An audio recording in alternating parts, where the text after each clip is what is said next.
The nemesis, here's a great way of thinking about it. You ask that question, what does the protagonist fear the most? If that nemesis character can be the physicalization of that fear, now you got a great psychological connection. It's not just a random bad guy. Welcome to the Scriptcake podcast. I am your host, Lavinder Gill, and this week I am so excited to have Scott Myers on the podcast. Scott has written over 30 movie and TV projects at every major Hollywood studio and broadcast network. His screenwriting credits include K9, which spawned 2 sequels, Alaska and Trojan War. He was also an executive producer at Trailblazer Studios from 2002 to 2010. And he's the author of the best-selling book, The Protagonist Journey, an introduction to character-driven screenwriting and storytelling, which we will discuss today. Scott also runs gointostory.com, where he has written over 30,000 posts on screenwriting. At one point, Scott wrote a blog for 4,428 consecutive days. That's over 12 years straight every day. We'll definitely talk about that. His website has been named the best of the best script writing websites by Writer's Digest. It's also the official screenwriting blog of The Blacklist. Scott has taught at UCLA Extension Writers Program, receiving an Outstanding Instructor Award in 2005. Taught at one of my favorite schools, the University of North Carolina in Chapel Hill. Go Tar Heels. And is currently on the faculty at DePaul School of Cinematic Arts. Scott also offers classes online at screenwritingmasterclass.com, so definitely check that out. Welcome to the Scriptcake podcast, Scott. Well, thank you for having me. I look forward to our conversation. I'm excited to talk to you. I had a chance to read your book. Really can't tell you how much I agree with just about everything you've written in here. Taking a focus on the protagonist journey and breaking it down in certain ways, that is something I want to get into detail. But before we do that, I also would love to spend a few minutes and figure out, how did you end up in this crazy world of filmmaking that we live in? Well, of course, I went the most direct route. I went from studying religious studies at the University of Virginia and got a master's of divinity degree at Yale Divinity School. And that went right straight into the film and TV business. Isn't that the most logical path to get into Hollywood? It's just a circuitous thing. You know, I discovered Joseph Campbell back in undergraduate school at the University of Virginia. I was in the honors program, the first honors program they had at the religious studies department, and we were studying mythology, and I read this book, Hero with a Thousand Faces, and became quite enamored of this idea that the message of the hero's journey is follow your bliss. Find the thing that enlivens you, that you have a talent for, that you want to share with the world, that brings you joy, and do that. And if you do that, you're going to be following the path of your most authentic existence. And so I've always, at any given stage along the way, if I've had an opportunity to pursue my creative ambition, that's what I did. When I was at Yale, I was going to go and get a PhD in religious studies. I grew up in a religious family, and I've always been quite conscious of and concerned about the big questions of life. Why are we here? What's the meaning of life? You know, that sort of thing. And so, but my parents gave me a guitar when I was 14. To their chagrin, I became, a musician, a singer-songwriter. And I knew that if I didn't pursue that aspect of my life, I'd feel frustrated. Follow your bliss. So I took a year off, and that became the rest of my life. I played music professionally for 7 years in Aspen, Colorado, and Southern California. For 2 years, for reasons that still confuse me, I did stand-up comedy. I had a comedy act in Southern California. I was, voted the Ventura County Performer of the Year in 19.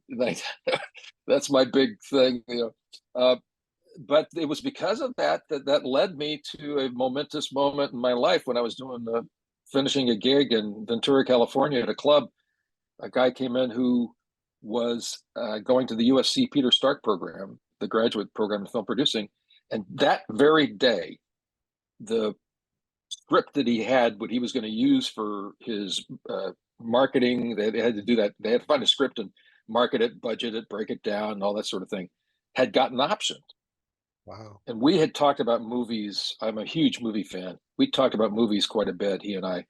And he jokingly said to me, "Hey, maybe you could write a screenplay." Well, there you go, creative opportunity. And I immediately said, I can do that. I'd never read a script, never been to film school, but I got a copy of Sid Field's screenplay, The Foundations of Screenwriting. He gave me 3 scripts: Witness, Back to the Future, and Breaking Away. And I wrote a script, and he used that for his master's program. And we subsequently started writing together. And our 3rd script was Canine, and that sold for a lot of money to Universal and got produced, and that was how I ended up there. But it's just following your bliss. I've done it over and over again in my life. It's not the easiest life in the world. There are challenges that arise along the way, but I feel like now that I'm a pretty old dude, I can look back and say I'm really grateful that I did that, because I do feel like I've never been far removed from what it is I'm most passionate about, which is storytelling and writing. That's amazing. And great advice for anyone who's trying to figure that out. Because I remember when I was getting out of college, my undergrad was in journalism, broadcast journalism, mass communication. And I ended up getting a job, and I was making money doing the job. And I remember, trying to decide. Like, I knew clearly what I wanted to do. I wanted to go to film school. But like, who does that? Especially 20, 30 years ago. Now they're everywhere. Every school has a program, and especially for Indian. So you go to law school or medical school or get a business degree and be an engineer. That's it. And I struggled with that myself. But I thank my dad, because he could clearly see I wasn't happy as an engineering major, and he was the one that made me follow my bliss. And he forced me to change my major senior year, Christmas break. I'm a semester away from graduating. So I could not agree with that advice anymore. Absolutely. Now, it's one thing to follow your bliss.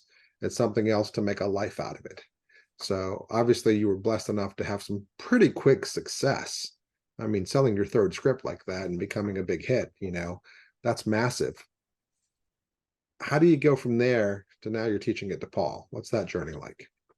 So I was quite lucky, and I doubt seriously whether the spec script Canine, that was in the shape it was in back in 1987, would sell today. Well, the spec market today has collapsed entirely. The market is just different. Hollywood is quite different.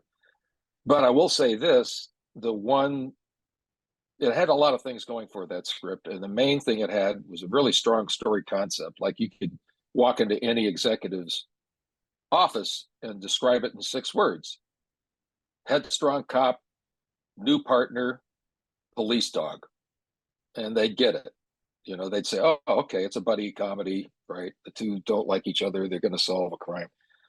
But the main thing is because of those characters. The script had its flaws, but it had strong characters with an emotional connection. It was funny, right?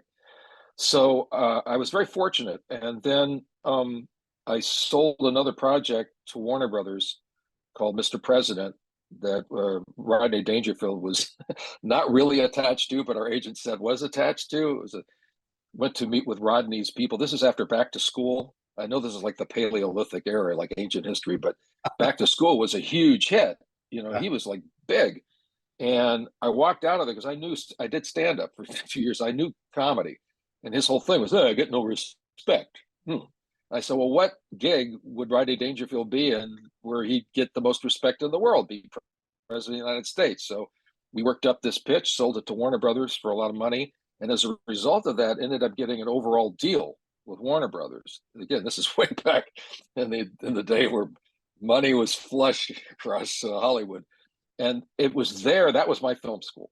I got paid a monthly fee from Warner Brothers. First look deal. We ended up writing 2 other projects for them. But I saw every movie. I went to every speech I could find by any screenwriter anywhere. I read every book, every interview book. I wasn't a fan of the how-to books. I figured it was better to do the primary source material. Watch the movies. watch TV, listen to the interviews, watch what the screenwriters had to say. And I wrote and wrote and wrote and learned the craft. I was behind the curve, I felt. And so I'd see 3, 4 movies a day. I'd break them down. I still have breakdowns, scene by scene breakdowns of scripts that I got. Now, back in the day, again, this is like ancient history. They didn't have PDFs of scripts. It wasn't like you could go to websites like ScriptSlug or Simply Scripts and download scripts. It was like you'd had to sweet talk the assistants of your agents to say, hey, that new Shane Black spec, is it possible for you to run a copy for me? And then so you'd have these paper, 3-hole punch paper scripts, and you'd call up your writer friends, get on the phone. Hey, I got that new Esterhazy script. Want to meet in the corner of Crescent Heights, and what do you got? Okay, and then you'd swap the scripts and go to Kinko's, copy them off. So I just read everything, and I think you have to approach it like that. You've got to say, like, anytime I'm not writing, anytime I'm not working on it, someone else is. And if you live in LA, having been out there, anytime you go to a coffee shop, everybody's got Final Draft open. So that the competition is there. So you got to have passion for it, like real passion. And I love movies. It's like my lifeblood is movies. And you've got to be persistent, and you've got to really learn the craft. At some point, it's all about what's on the page. That's it. Absolutely. I remember when I was in LA, I forget the name of the bookstore. There was a bookstore I used to go to and I would buy copies of screenplays that they had bought. Is that Samuel French's, maybe? Or that's it. That's exactly right. Yeah, I used to go there, and I used to go to the Writers Guild because they would let you read some screenplays too. And now they're readily available. But yeah, back then, I would be in North Carolina and I would order copies of screenplays online and have them mailed to me. I mean, just so you could read stuff. But now they're available. And then in 2008, I believe, you start writing your blog. Can you tell me what the impetus was for your blog? Because 30,000 plus posts. So I should have explained. I did not go to film school. I had one contact in Hollywood, and that was this person, Steve, who became my writing partner. He was at USC in the film program there. He actually ended up becoming an assistant at 20th Century Fox. So that was my one contact. I was a complete outsider. I've always had a empathy, I guess, a degree of empathy for people who are not USC graduates, UCLA, AFI graduates, or the sons and daughters of the movie moguls and producers and whatnot. I've always had a real sense of kinship with people who are not in LA, who are from elsewhere, who have a passion for movies and TV and don't live within the sphere of the industry. So I've always been open-minded about that. I would meet people, I would read material. When I was working at Trailblazer Studios, I started doing that in early 2002. I left LA with my family to move to the East Coast, and was working in the creative department there, heading that up. I was doing mostly TV, and so I was removed from my films. I love movies, and I saw that there were these blogs around. People would, blog every so often. But what I was thinking was helpful is to have something that you could go to every day as a writer and get some inspiration, also information. I would track spec script deals. I'd track pitch sales. I'd track trends. I would feature interviews with writers every Saturday and Sunday. And I still do this. I feature interviews with writers, screenwriters, filmmakers on my blog to create in my mind. I know it seems crazy, but in 2008, I had this idea. I want to create an educational resource that's free, no advertising, no gimmicks. I'm not trying to, back in the day, a lot of these sites, it was like, learn the secrets to selling $1 million spec script, and that would be kind of the blog was like their way to get people to, buy into their thing. I wasn't doing any of that. I just was like, I love movies and I want people to, to learn and have these resources. So that was the impetus. And I had no idea that I was going to be doing it every day for years, but I did. And if it weren't for this shoulder surgery that I had a few years back, where I had to stop for 2 months, my doctor said, you cannot do that. You can't do any writing. Stop for 2 months. I would have continued. I subsequently, I've done every day since the shoulder surgery. So it's been 15 years now, and I only missed 2 months of blogging every day. Unbelievable. As somebody who does a little bit of that on his own, it's mind-boggling because it's such a Herculean effort to continually generate that. But it also speaks to that, write every day if you're going to be a writer. That's a really good point. I mean, that's what I tell people. I say, look, if I can do this every day, if I can spend essentially an hour every day, an hour and a half every day, putting stuff on my blog, you can write every day, which I think you'd probably agree is like one of the most important ways to be a writer, is just to keep that momentum going. Yeah, I don't know how these people that write, once every 3 months for a couple days, I don't know if you can call yourself a writer at that point. Whether it's good or bad, whether you sell it or not, I think it's a matter of that consistency. And I think that's where my writing most improved when I was writing. For years, I was turning out 10 pages a week with a couple of buddies of mine. And if you finished a script, that's great. First 10 pages, the next script, the next week. It was not a, pause and go. It was about grinding it out. And through that repetition and that work is where I think a lot of things, became clear to me in terms of the process. It really helped. Yeah, it's interesting. I've read so many, and that's another thing I feature on my blog. I'm a real fan of like writer quotes. And so on Mondays, I feature a thing called On Writing, which is writers on writing. And so that could be novelists, short story writers, poets. And then on Tuesdays, I have Screenwriting 101, where I focus on screenwriters talking about the craft. And so often I do that. Again, I've done this every Monday and Tuesday forever. So I've got literally thousands of quotes on my blog. So often the writers will say something similar to that. Like I remember Pat Chayefsky had that quote. He said, if there's one piece of advice, I'm paraphrasing, if there's one piece of advice I would give young writers, is to not think about it so much as art, but to think about it as work. It's a job. It's like you got to get up and do the work. William Goldman, he just had his birthday. I mean, he's passed away a few years ago, but his birthday was a couple of days ago, and he said a similar thing. At the end of the day, it's about getting into the chair and pounding out the pages. And so I think obviously the art is important and the inspiration is important, but it is about finally getting, as I say to my students, your derriere and chair and doing the work. That's the biggest thing for me is once I get my butt in the seat, I'm okay. But sometimes that's the struggle, There's a quote that I like, and I do not remember which writer wrote this, but he said, I can only write when I'm inspired. I make sure I'm inspired every morning at 9 a.m. That's a good one. And it's so true. It's so true. Everyone, what's the secret? Right. That's the secret. If you want to be a good athlete, you don't shoot hoops every 3 months for a couple hours. You shoot every day for a couple hours. Same thing with anything else. And so it's that repetition that, it builds the muscle. Yeah, actually, William Goldman, I seem to remember an anecdote from his book, Adventures in the Screen Trade. And I haven't read it again in many years, so I can't verify whether this is in there or not, but I associate this story with William Goldman, where he's living in New York, and there was an NBA basketball player who had been in the league for many years and was quite well known.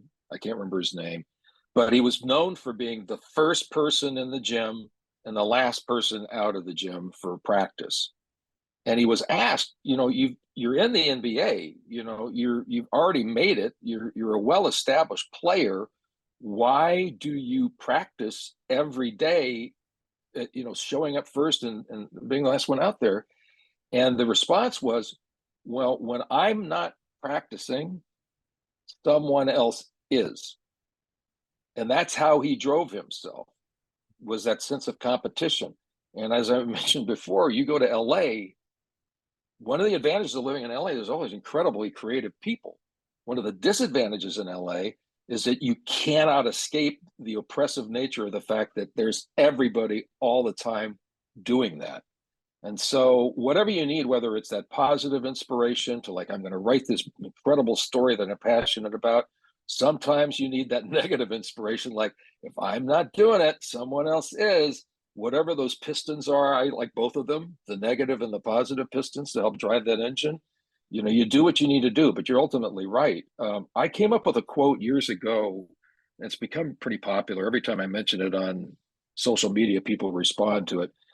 There's basically three things you need to do here if you want to write film or TV, which is, well, let's say film. Watch movies, read scripts, write pages. That's it. You do those three things enough. If you got talent and you're persistent, then you can succeed. I don't know how it's defined, this thing called talent that we talk about that people have. And I remember I was in film school and there was this one guy, he could write more in a sentence than I could write in a page. It was unbelievable, like just incredible sentences. And then I look back now, 25 years later, and I've probably written X thousand more pages than he has sentences. And I think that's a big difference between having success and getting, films made as opposed to not. And it's that perfectionism that is keeping him from, getting to where he needs to be. And I'm just, at a young age, I was blessed to know that I'm not particularly talented. But I can work harder than just about anybody else out there. And so that's been something that's worked for me, is I just grind it out and I grind it out and I grind it out and I put the hours in. And that's why I've been blessed to have a little bit of success in this industry. Well, I'm sure you're being pretty humble there too, because you've got to have talent to be able to have that stuff translate onto the page. But to your point, I think that's absolutely right, particularly if you work in TV. Oh yeah. TV is such a grind, and it's the clock is always ticking. It always impresses me how people in TV manage to pull off what they do. It's pretty impressive, but you got to be able to pound out the pages. You got to be able to work under a deadline. Yeah. I recently read Shonda Rhimes' book, The Year of Saying Yes. I don't know if you read it or not, but she said when she became a showrunner, she had asked a bunch of different people, like, okay, what should I expect? And they're like, it's a train and you're laying the track. And if you don't lay the track, that thing's going to just come and get into a massive accident. So you're constantly laying a track for fear of being run over by a train. Wow. That's a great metaphor. So moving from there to here, I'm holding up your book, The Protagonist Journey. What made you decide to write the book? And thank you for writing it. Learned a lot from it. And, what brought that about and how did that process work for you? Well, okay. So as you know, there's just hundreds and hundreds and hundreds of screenwriting books. Like I mentioned, Sid Field's book early on, the first one. I got my own. Yeah, so you got your own Big Secrets, right? And there's a lot of good books out there, and I just always figured, well, I'm doing the blog, so I'm just kind of laying my stuff out there for free. What's the point? But then, okay, so here's the story. Because of my blog and my affiliation with the Blacklist and social media and whatnot, I intersected with a publishing company out of London called Palgrave Macmillan. They're an imprint of the Springer Company, which is the largest publisher of textbooks in the world. And Palgrave Macmillan is a London-based outfit that's been around since like the 1850s. And they started talking with me about, well, would you be interested in writing a book? And I was like, well, I don't know. We had a couple of things we talked about. And then they said, Scott, you do this thing called character-driven storytelling. That's like a thing for you. You've been doing this for years. Would you look at the books that film schools use and just see if there's a gap there.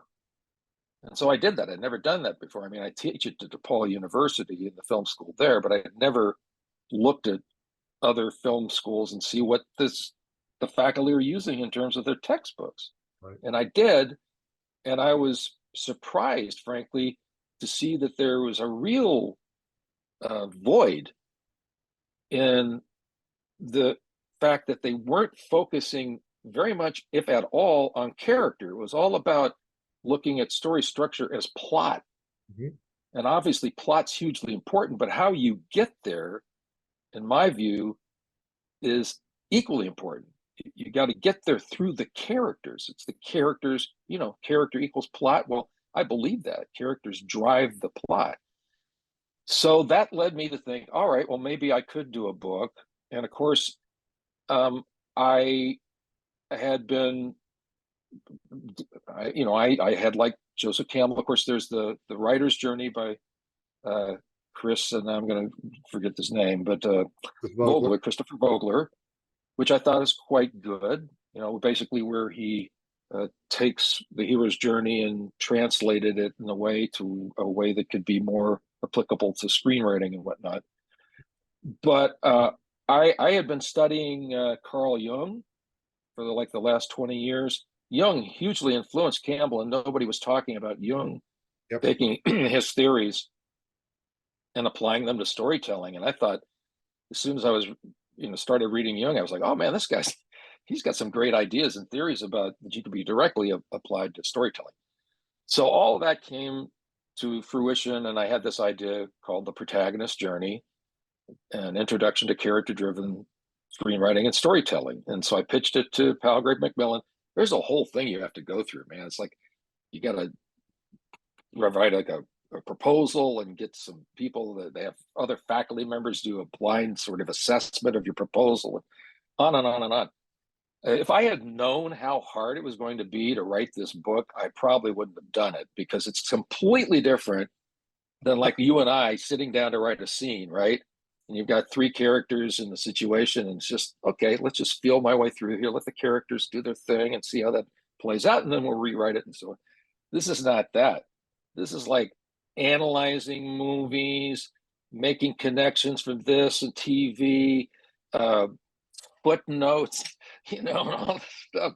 It was really quite, and it was right during COVID, and at one point when I had my shoulder surgery. So it was like, it was a major hero's journey, honestly, with lots of challenges to overcome during the process. But I kept at it every day, coming down to my little basement office, dark room in the morning and writing. It's, over 100,000 words, 21 months, and wrote the book. And fortunately, it seems to have resonated. I sent out, pre-versions of it to a lot of people I know who are screenwriters, professional screenwriters, and novelists, and even academics. So it's got 30 plus endorsements from people who are really, I respect very, very much. And it came out in March of 2022 and immediately jumped to #1 on the Amazon bestseller arena in film and TV, and was there for nearly a year. Still pops up there every so often. I'm very gratified by that, because I really am passionate about this. I can't emphasize enough. I am passionate about this idea of character-driven storytelling. It's just the best way to go about it, as far as I'm concerned. And when people complain about formulaic writing and formulaic movies and formulaic TV, the single best thing you can do to avoid formula is to find those unique, distinct characters with specific backgrounds and wants and needs and goals, and let them inhabit your world and drive the story forward. So yeah, that's how I wrote the book. I'm glad I did it. I'll never do it again.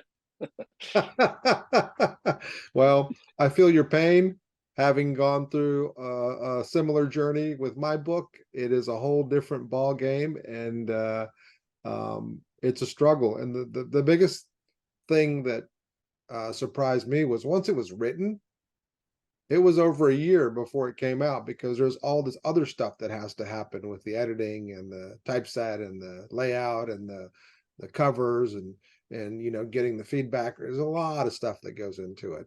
But it's a Herculean effort, and I applaud you, sir. And How did you come by to write your book? Did you approach them or did they approach you? How did that happen? so I kept getting asked by a lot of my former students, can you just type something up and send it to us? Because, you know, I don't ever teach from a specific book because this book offers this and that book offers that. And it is not, one book didn't fit what I wanted to say because there's also, you know, theories and psychologies that I've developed over the years.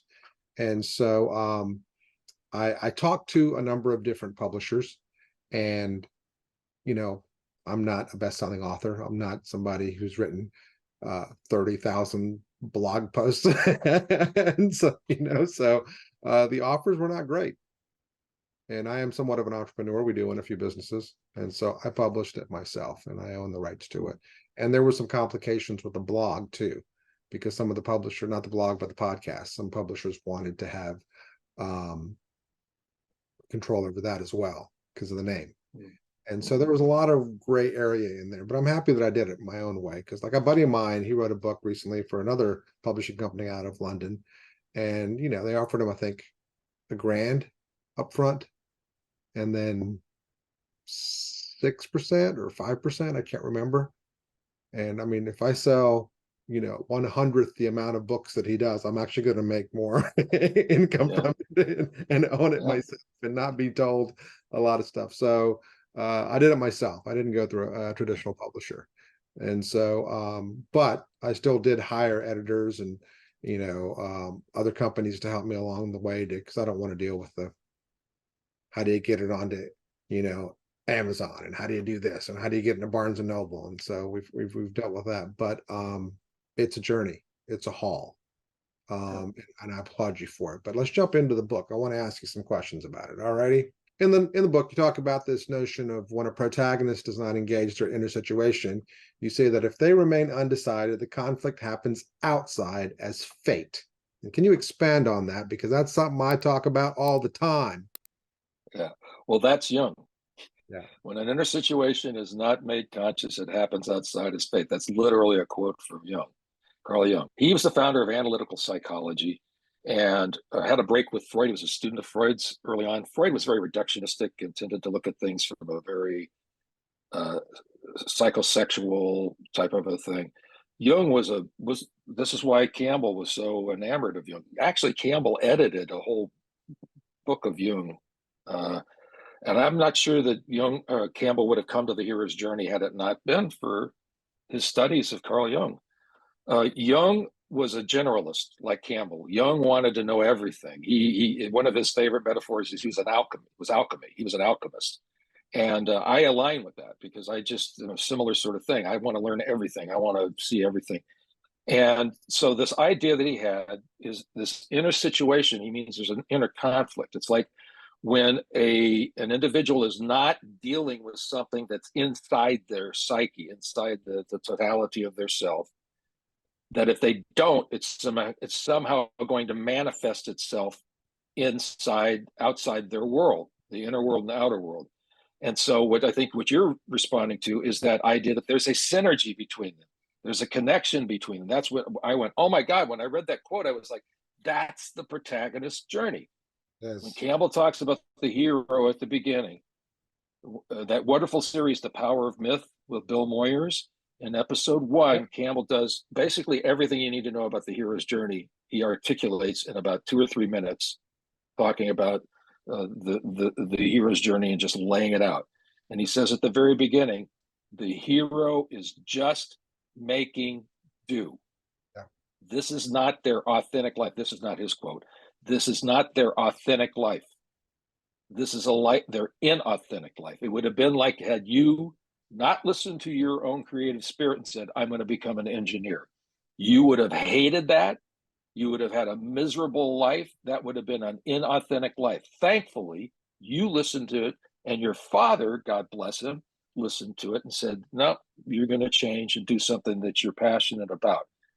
Follow your bliss. That's what Jung was all about. He says, quote, the privilege of a lifetime is to become who you are. It's already there. It's inside already. And it's going to drive you and fuel your movement forward in life if you connect with it, if you're strong enough to deal with the underlying issues that keep you from accessing that.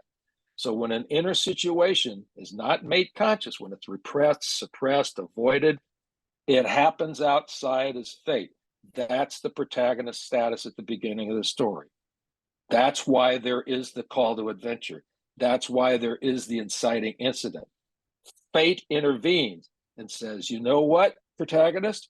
You think you're living an okay life. Boom. Here's a plot point. You're going to now have to make a decision because you can't stay where you're at. You're going to have to go around it, under it, over it, or whatever, but you cannot stay where you are. You need to go into a different place of experience, whether it's geographical or not, and go and learn along the way who you really are. And so that's Jung. It's all about that. He has a theory, he calls it the theory of individuation. Every individual, that's our psychological focus in life, is to discover who we are, including those negative, dark, scary aspects. He calls the shadow dynamic. And so you got to engage those things. And if you don't, the chances are, A, you're not going to live an authentic life. B, at some point you may crack up. So when you hear those stories about, oh, the next door neighbor, he seemed like a normal guy. I can't believe he did this, right? That's someone who was not actively engaging their psychological, their inner lives, their conflict, that inner situation.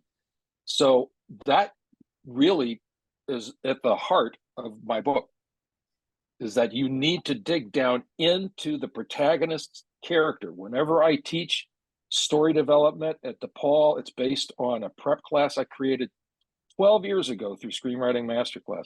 Nobody was teaching how to break a story online that I could see. And nobody was teaching how to do it from a character-based position. We start, the very first thing is what I call the protagonist character treatment. 8 questions. First one, who's my protagonist? What do they want? What do they need? Who or what's opposing them? What's the end point of their want and need? Do they achieve it or not? What do they fear the most? This question: why does this story have to happen to this character at this time? That inciting incident, they call it in Hollywood, the call to adventure, whatever you want to call it, that's not random. It didn't happen 2 years from now in the protagonist's life. It didn't happen 2 weeks ago. It happens right now. And it's because they've got to go on this journey. That's their fate. I call it their narrative imperative. The journey they take is the journey they need to take. That's paraphrasing Joseph Campbell. Again, the privilege of a lifetime is to become who you are. It's already there. Ovid, who wrote Metamorphoses, quote, the seeds of change lie within. It's already there. And so the journey in the outer world, all the plot stuff that you see, all these screenwriting books talking about this needs to happen on 15 and 25 and the break in Act 2 and all that stuff, that has no meaning unless you've tied it to what's going on in their inner life. Joseph Campbell, and I'll finish up my little huddle here.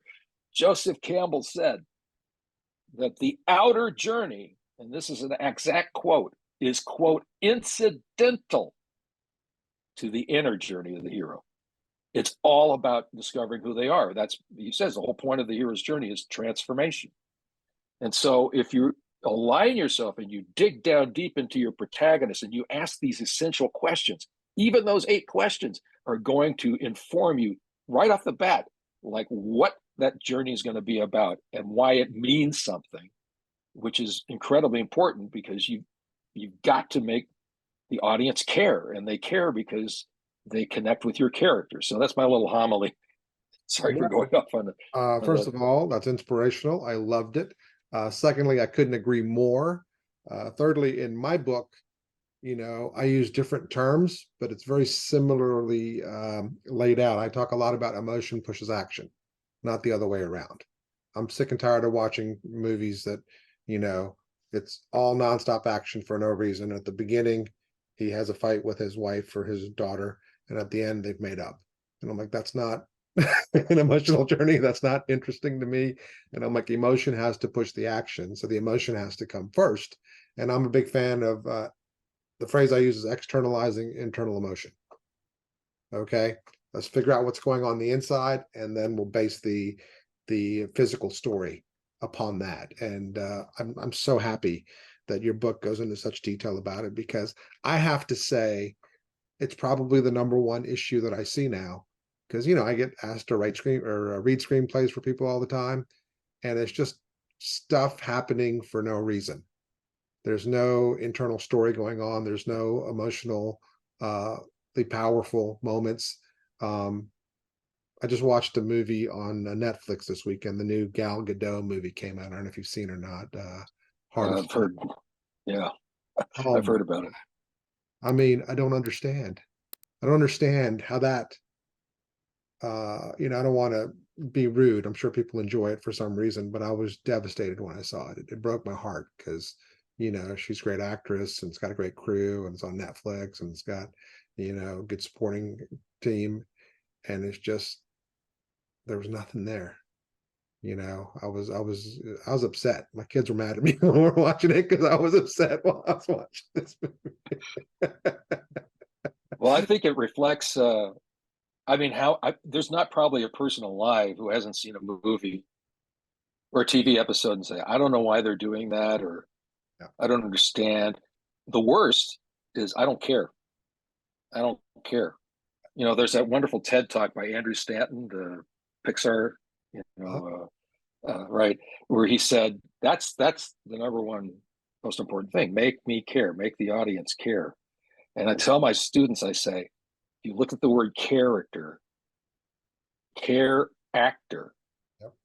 care actor, you want to give a actor someone they care about, so they're interested in doing the role, and then as they inhabit that character, they get other people to care about. Care actor, right? The emotional life of the character is absolute. Well, what you're saying, I'm so excited about, because that's exactly right. You want to externalize the internal, but it's the internal that drives that. Mhm. So, in a way, if you take that sort of mile high view of the story as it unfolds and you look at it, every event that happens and every character that the protagonist intersects with all serves the protagonist's journey. Absolutely. That, every event, it's going to nudge them, drag them, yank them, inch them forward on this transformation journey. And the characters, same thing. I call it the family of characters. I talk about these 5 different primary archetypes: the protagonist, nemesis, attractor, mentor, and trickster. And each one of them has a function. Maybe not in novels, you don't have to get that specific, but when you're talking about a feature script, 100 pages, 105 pages, you've got very limited real estate. Every character's got to be there for a reason. What's their narrative function? And so I ask my students, why is this character here? What do they contribute to the story? How are they tied to the protagonist? And so the nemesis, here's a great way of thinking about it. You ask that question, what does the protagonist fear the most? Well, if that nemesis character can be the physicalization of that fear, now you got a great psychological connection. That's Is the exactly. protagonist now? Yep. It's one of the questions I have for you. Exactly, because in my book, I talk about the protagonist's emotional wound, what's keeping them from being the best they can be. And I say, take that out, plant it in the ground, water it, and grow your antagonist out of it. So that when your protagonist defeats your antagonist, by default, they're also defeating their own emotional wound, which is basically the exact same thing you're Exact same thing. right in that Yep. moment. And that way they're inextricably connected. Yep. You've got a psychological connection. It's not just a random bad guy, Absolutely. a random bad girl. And they're specifically connected. Yeah. And so I love when I see a movie like that where it comes together and you're like, oh, because it's designed. and it's beautifully done. And it's not just the turn of a phrase that's important when you're writing. It's this development and this design that we do. And the protagonist journey really talks about that.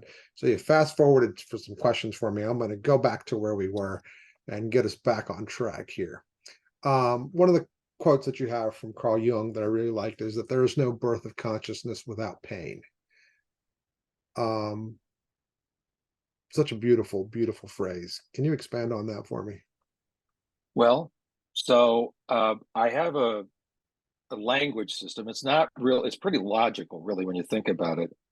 The most common narrative archetype is the unity arc, what I call the unity arc, where a character, the protagonist, starts off in a state of, my language, disunity. Really? They're disconnect. It's just a way of basically referring to what Jung said. When an inner situation is not made conscious, they're just making do, right? They're in a state of disunity. They're disconnected from their authentic nature, from their true self, whatever you want to call it, their deepest need. You know, Right. If I remember, there's an deconstruction, reconstruction, and unity. Is that right? unity, right? That's right. There's not. You can't get to. They don't just jump to unity. I mean, you can look at a character and say, well, if this is the nature of their disunity, you could extrapolate even at the very beginning of the story crafting process. Say, let's go 180 degrees away from there. Well, it's possible that could be the end point. That unity is 180 degrees of where they're at, 180 degrees away from where they're at the beginning. But they don't just jump there. The life before fade in, they have cobbled together this life, beliefs, behaviors, coping skills, defense mechanisms. I call that the old ways of being. Yep. That's where they start. And when they're pulled out of that environment, remember, there's the plot point, inciting incident, call to adventure. You can't live here. You got to move out of that environment. That's going to pull them away. And what they're going to discover, basically, the first half of Act 2, what they're going to discover is their old ways of being don't work out here. And of course, they wouldn't, because they're not really accurate to who they need to be. The events that happen and the characters they meet are going to reveal to the protagonist that's not working. Those need to be deconstructed. Mm-hmm. You cannot go forward until you, and there's no movement and pain. You got to have the pain of that. Campbell has a phrase, destruction before creation. Yeah. Similar sort of sensibility, right, to the Jung quote. And so the deconstruction part of it is they often experience it as a negative. Like, I don't want to change. I don't like these new places and new faces, and my old ways aren't working out here, and I'm not enjoying this. But it's important to do that because that has been restricting their ability to get down to the deeper, more authentic stuff that's already inside. So that deconstruction is essentially like, I've got a urban vegetable garden here in Chicago. It's great. We just harvest. So we're, my wife and I are really into that kind of thing. You got to break up the soil in order for the seeds that are there to get germinated by the water and the sunlight, and then they blossom. So you need that deconstruction before you can move into reconstruction. So now, as opposed to living off their old ways of being, they're discovering this stuff about themselves, this energy, this authentic nature that's bubbling up into the light of consciousness, if you will, and that's fueling their reconstruction as they move toward where they're supposed to be. So those four movements, it's quite logical if you think about it. It's like they start off in this place at the beginning, disunity. They're not going to jump to unity. They got to deconstruct, destruction before creation. They got to do that in order to get in touch with that authentic stuff that's inside. And then they move into embracing it. It empowers them in the reconstruction mode toward unity. That story has been told a million times over a million times. It's so popular in Hollywood movie making. We all want to believe we can change. We all want to believe we can change for the better. That's why those stories exist. There are many other type stories where the protagonist doesn't change, refuses to change, they're change agents. But that unity arc story is the most popular narrative archetype. And that process, you got to go through a process of destruction before creation. I mean, we see it in all aspects of life. I had a bathroom I hated. I ripped it apart. I rebuilt it. Now I love it. There you go. There's all four of your steps. Boom. So we see that all the time, over and over and over again. And yeah, I couldn't agree with it more. Now, one of the things that I have a question for you about, which is later, but I'm going to ask it now since you brought this up, is how do you define that moment when the construction is over and construction begins? Because when I do my plot points, I do 5 plot points, you do 4 plot points, the way that you've described it in the book. And I think the midpoint is a really underrated one.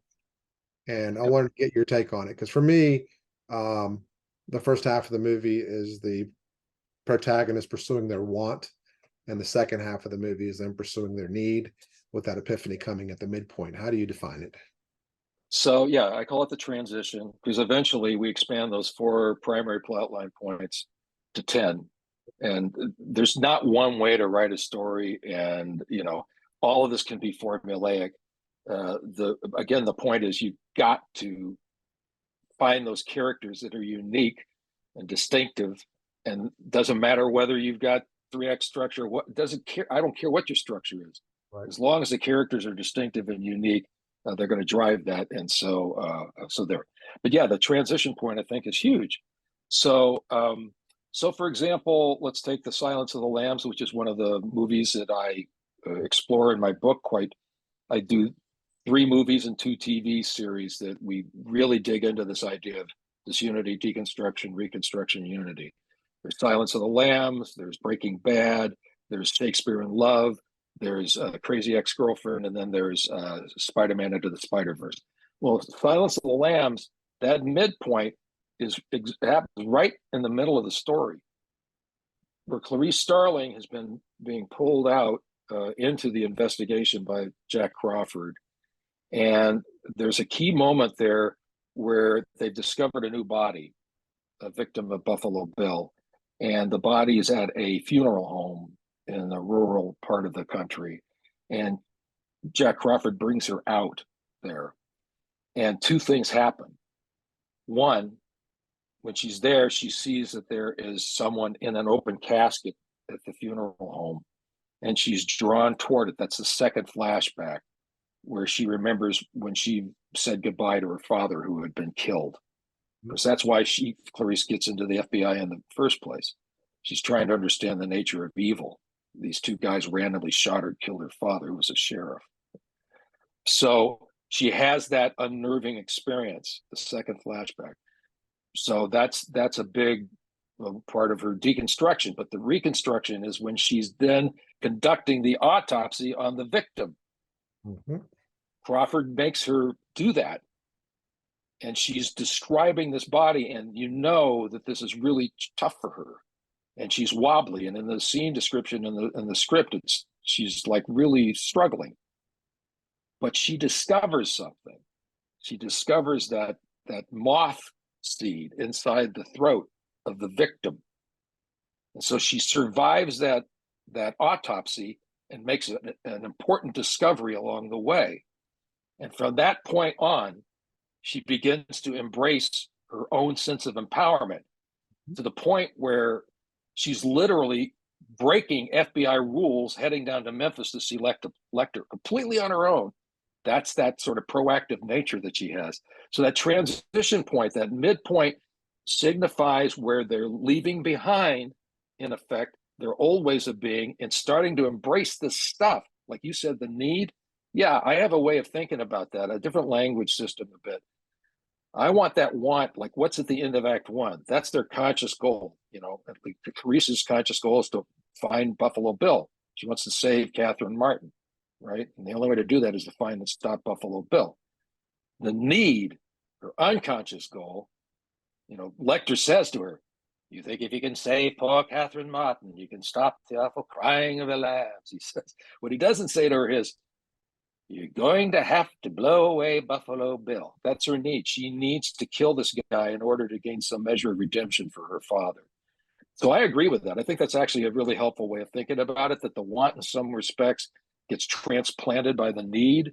But yeah, that midpoint is a pivotal point where the character's starting to be more drawn toward that. Here, let me wrap it up with one more metaphor I use with my students. So I draw two circles on a parallel line, if you can imagine. And on the far left is want and disunity, and the far right is unity and need. And I say, so the first half of the story, the gravitational pull is more from the disunity state, the disunity planet. But as they get further away from it, that pull gets less and less and less. And at some point, they hit the midpoint, and now the pull is coming from unity. That midpoint is the gravitational pull starts to shift, and they're being pulled toward unity. The pull of their authentic nature is taking them there. So yeah, that fifth plot point, absolutely, the transition is huge. Yeah, Absolutely. Just because you're talking about Silence of the Lambs, I was in film school when I really analyzed that. And I remember I was watching this is a directing point. I don't think it was in screenplay. I was watching the movie after having a big lighting seminar, and they're driving. I forget, her and her boss are driving somewhere, and in the middle of it, they go in a tunnel.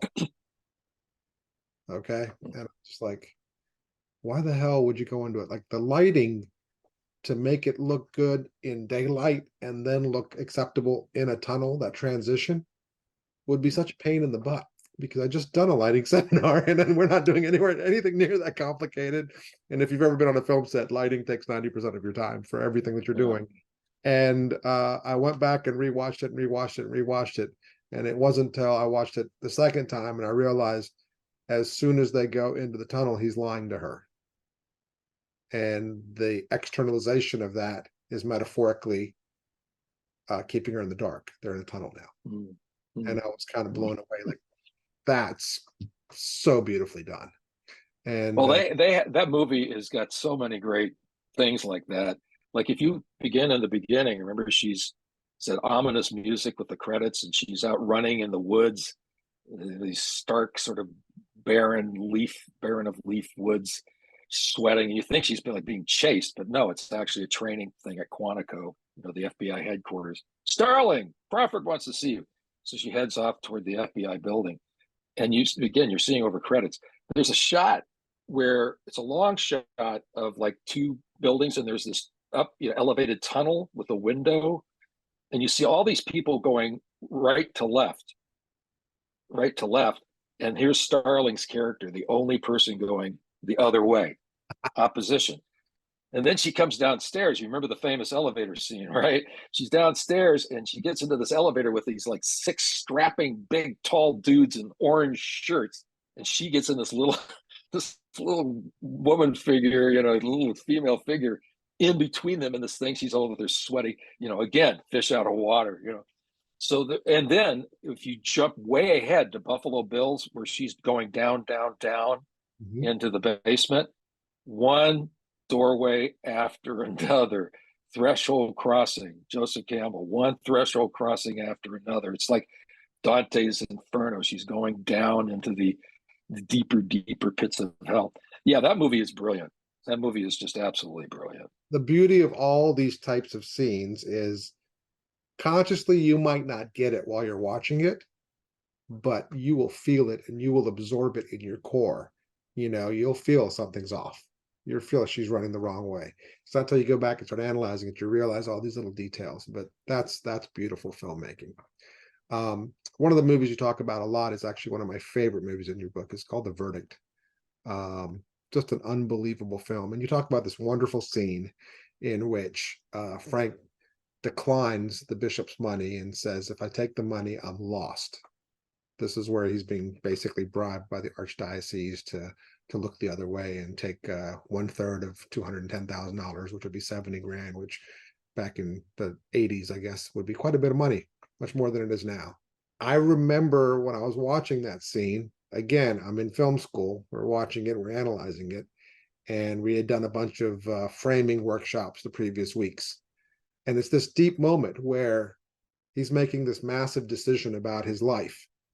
And you expect the camera to be right on his face for that, a close-up.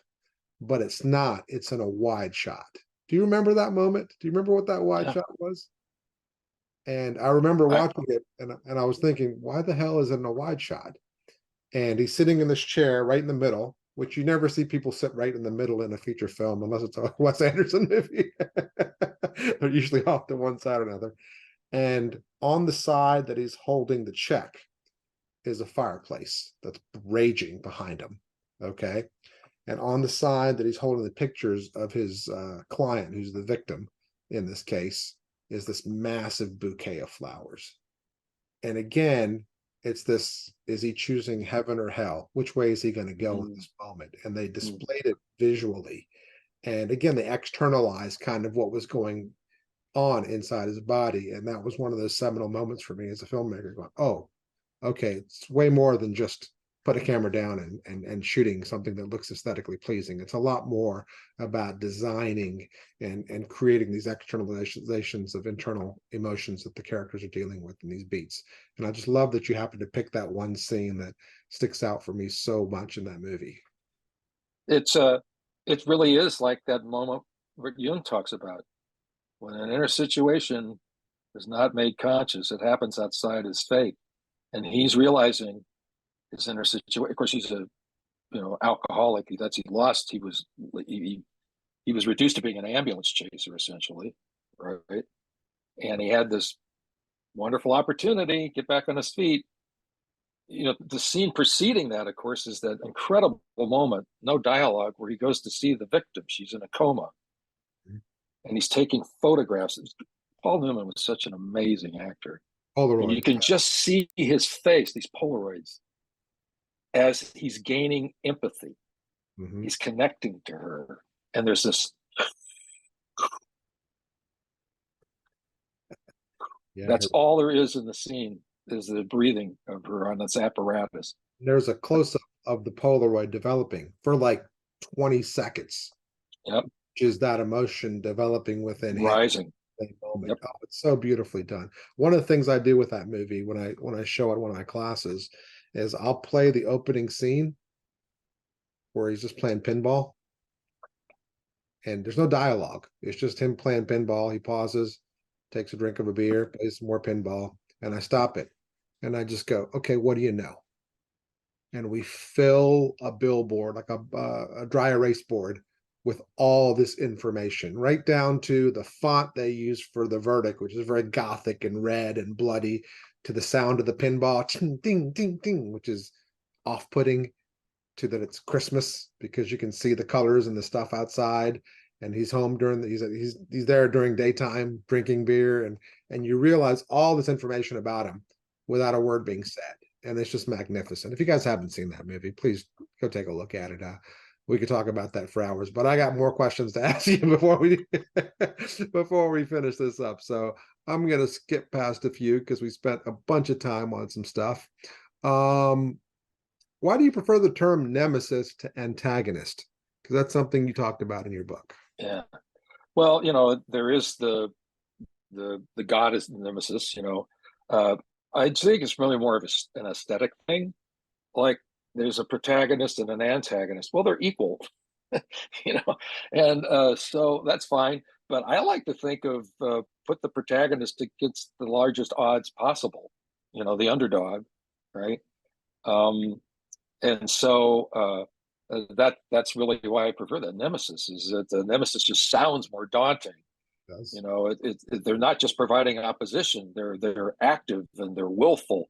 One of the things that I find interesting about most nemesis characters or antagonists, it doesn't really matter to me, I just use nemesis, is that they don't change. That's one of their strengths, is that they are completely committed to who they are, and they've got their worldview all set. And so they're going to provide that active opposition, an active approach that's going to try to undercut the protagonist all throughout the story. So, now nemesis, or that's the bottom line, is it does provide opposition. So it doesn't have to be an actual physical bad guy. It could be a psychological condition, like Jack Nicholson's character in As Good as It Gets, is that that obsessive compulsive behavior that he had, or it could be a physical liability like my left foot, or it could be Castaway, the movie Castaway. Tom Hanks, is the ocean is the nemesis because he's trying to get off the island, he's stuck there. But 9 times out of 10 in Hollywood, you probably know this, I'm sure, they love that protagonist nemesis dynamic because A, it means, okay, we're going to have this conflict all the way throughout, and B, I can cast that. If that's a good role, I can cast that role, against the protagonist. And of course, actors like to often play that. But I just like the sound of it. Really, it's more of an aesthetic thing, I think. No, I think it's important that it does feel more dynamic, because I spoke to Robert McKee once and talked about what's the biggest thing you see that's an issue in young writers or novice writers that are trying to get to that next level. And he said a weak antagonist, and I think if you make it a nemesis, that does take it up quite a bit. It feels like it cranks it up to 9. Yeah, well, maybe that's another thing about it too. Antagonist seems sort of generic. A nemesis character almost invites you to say, why are they that way? And so one of the keys I have with my students is you got to humanize your nemesis. You got to find some aspect. It's like someone said, even bad guys have moms. So you need to find. I tell my students, we do this. We call it switch protagonists. I want you to use every one of the major characters in your story, and I want you to spend time looking at the world through their eyes as the protagonist. The mentor character is not the protagonist, he's a mentor, but in the mentor's experience, they are the protagonist in their own journey. Similarly, the nemesis. And so if you can find one point of human connection for an audience member to the nemesis character, then that shrinks the distance and it makes for a more dynamic relationship. For example, Buffalo Bill, we were just talking about Silence of the Lambs. This is a guy who believes that he wants to change. That's why he likes moths. So transformation, change. He believes that his problem is that he wants to be a woman. He's been rejected by, at the time they were called sex change operation centers. He was rejected by the three that existed in the world. But that led him to this crazy psychotic thing where he was kidnapping women, skinning them, and creating a female skin suit. Now, that's insane, but everybody can relate to wanting to change, wanting to feel at home with themselves. So just that tiny little bit of business, I think helps to shrink that distance. So yeah, the nemesis character, I think, invites us to want to know why, and then that invites us to find out the humanity that they have inside them, which makes for a much more psychologically engaging story. Speaking of the nemesis, when I think in terms of romance movies or romantic comedies or whatnot, I always think that the two love interests are each other's nemesis, and I think that's fairly consistent. But when you broke down your diagram in your book for Shakespeare in Love, I think you had Lord Wessex as William Shakespeare's nemesis, and I just wanted to get some clarification on that. What was the thought process there? Well, if he wants Viola, and Viola is going to get married to Wessex, there you go. Okay. That's the obstacle. And Wessex eventually is going to try and stop the play from happening. So that's a pretty clear-cut example. But yeah, it opens the door to a conversation about this idea of masks. Now, if you go back to the idea of protagonist, that's ancient Greek. There used to be 3 actors in plays: protagonist, duogonist, and then the triagonist. And they would wear these masks to play all these different parts, right? So any character at any point can wear any of those archetype masks. It's just like in real life. We're not just one person. We all have different facades and facets of our persona. And so, whether the character is wearing, like a nemesis could try to seduce someone in order to get them into their lair, where they're going to wear the attractor mask in the seduction. And then once they get them into the lair, boom, now they take off the mask and they're the nemesis, right? Or it could be that they evolve into that kind of character. For example, in Bridesmaids, Annie's rival, Helen, she's the nemesis character because she's the rival of the woman who's getting married, and they're both vying for that affection of the bride to be. Helen represents everything that Annie wants to be and can't be: beautiful, married, children, but beautiful home. And so she's, you know, basically the representation of the shadow figure. Well, so for 2/3 of the movie, Helen is the nemesis character to Annie. I mean, they literally have a competition with each other. But at some point, Helen shows up and goes, "I'm so sorry. You don't understand. My life is awful. And it's so hard doing this." And so she becomes a co-protagonist at that point. There are some stories where characters wear a mask for a long period of time and then are revealed as something else. Like in Iron Man, Obadiah, the Jeff Bridges character, is a mentor figure for the entire story up to the end of Act 2, where you realize, uh-oh, he's the nemesis character. Similarly, in The Dark Knight Rises, you know, we think of Bane as being the nemesis, and he is, and we think of, I forget the woman's name, but the lover, you know, that the attractive character, well, no, she's the actual nemesis. So you can play around with this idea of these archetypes where they evolve into or they reveal themselves. Characters can use any of those functions in any different scene to achieve a goal. You know, I find working with archetypes quite enlightening, and my students really enjoy it. I mean, I have to say that they really find it quite creatively energizing. Okay. No, yeah, a lot of shape shifting going on in these stories. Yeah. A lot of shape shifting. Yeah. I'm gonna end here with one of my favorite things that you include in your book, and that is that you include 4 theme line points in your book, because so many books out there will put all the plot points out all day long. You know, your 15 points, your 22 points, your 9 points, however you want to do it. There's no wrong answer. They all kind of work. It's just got to figure out what works best for you. But you actually take the time to put in theme points. And I would love for you to expand on that, because again, it goes back to that notion of that internal story being told externally, which I think is the biggest issue going on right now with people that haven't figured this out in the writing process. Can you talk about that? So I've had this thing in mind for years. I've got a paradigm that I visualize in the book. When I work with my students, and then on my own writing too, but when I work with my students, I say, here's the screenplay universe. The screenplay universe is everything. But I want you to think about it during the story crafting process as comprised of 2 worlds. There's the external world. That's the story as it's told through the physical realm of time, space, and time. That's action and dialogue. That's what we see in here. And that's the primary experience that people will have of a screenplay, is it's an externalized reality. It's not like a novel where you can go in for 30 pages into the inner life of a character and hear what they're thinking. So the external world, physical realm, action, dialogue. I call that the plot line, not plot line. Mm-hmm. That's one world. Underneath it is the internal world.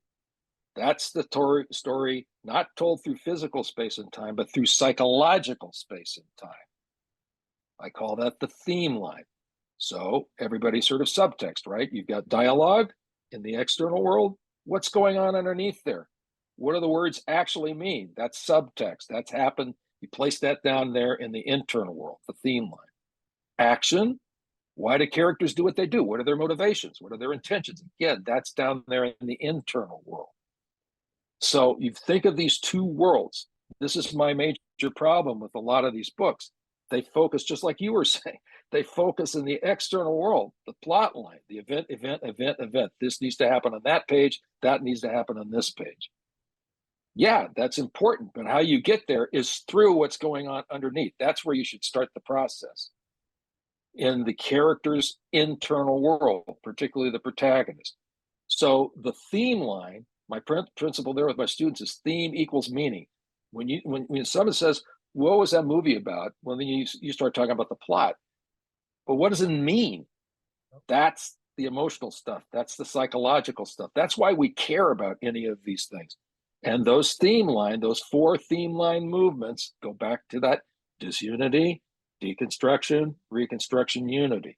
Again, that's not the only story, but that's the primary one. And so if you can, when I do story development with my students, we spend half, we were in a quarter system, we spend half the quarter just doing character development.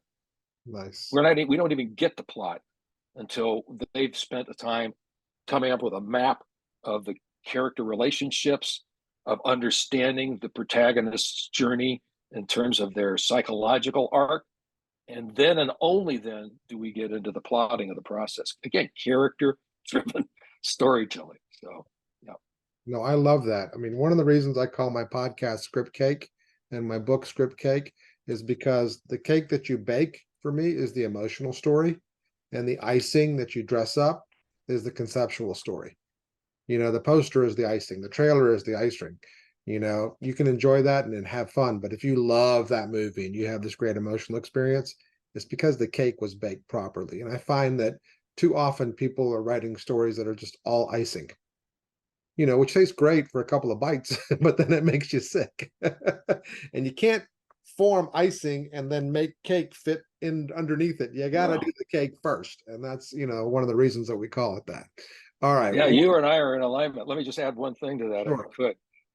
It's that I absolutely concur with that. And that, you know, if we don't care about the characters, you've got nothing. I understand that working with characters is not as easy as saying the break into Act 2 happens on 25, because characters are messy. Yeah. You know, sometimes they don't reveal themselves. Sometimes they're so complex. It's like a real challenge to get to know them. But if you act on the assumption that they exist and that they know the story better than you, and you're willing to put yourself out there and really reach, I have all these exercises that we do where you're like doing interviews with them, and we're sit downs where you're, you know, stream of consciousness and monologues where you're actually allowing them to participate and enter into your own consciousness. They will speak to you. They will occur to you. They will be known to you, and they will drive that process. All right. I'm going to ask you to leave us with the 2 final pieces of advice you'll leave your readers in your book. Well, I start the book and end the book with this mantra: begin with character, end with character, find the story in between. And I absolutely believe that. And when people ask me to autograph it, that's what I write. So I can't emphasize that enough. I'll throw in this other point here. We're sitting here looming under the looming threat of AI. Yeah. AI will never be able to replicate the nuances of human experience. Right. Only we can do that. And the way we do that best in our scripts is through the characters. So if you want a fail-safe way to guard against the future of robots taking over the writing, is you write the hell out of your stories and you immerse yourself in the life of your characters. Your characters come alive and they speak to people, and you care about those characters. You don't have to worry about the AI. That's true. That's true. You've found the story through your characters. So, well, Scott, I've so enjoyed this conversation. I hope you liked it as much as I did. Thank you so much for taking the time to talk to me and getting me a copy of your book. It was fantastic and enlightening, and I look forward to checking out your blog every day. Okay. Well, thank you. I really enjoyed it. Sounds like we're very simpatico, and anything to get people to live their stories, crafting process through the characters and let them drive it. I'm all for that. Agreed. Thank you so much, and we'll talk to you next time. Thank you so much for watching this video, and as a small token of my appreciation, I want to offer you a free video course on how to outline your screenplay. I normally charge $299 for this course, but for a limited time, it is free. Now, it is a 5-day course, but I'm giving you 7 days to finish this outline, okay? After 7 days, that course goes away. So if you're not dedicated and you don't want to knock out a killer outline for your screenplay, don't do it. But if you do, click the link below. I can't wait to hear how you like it.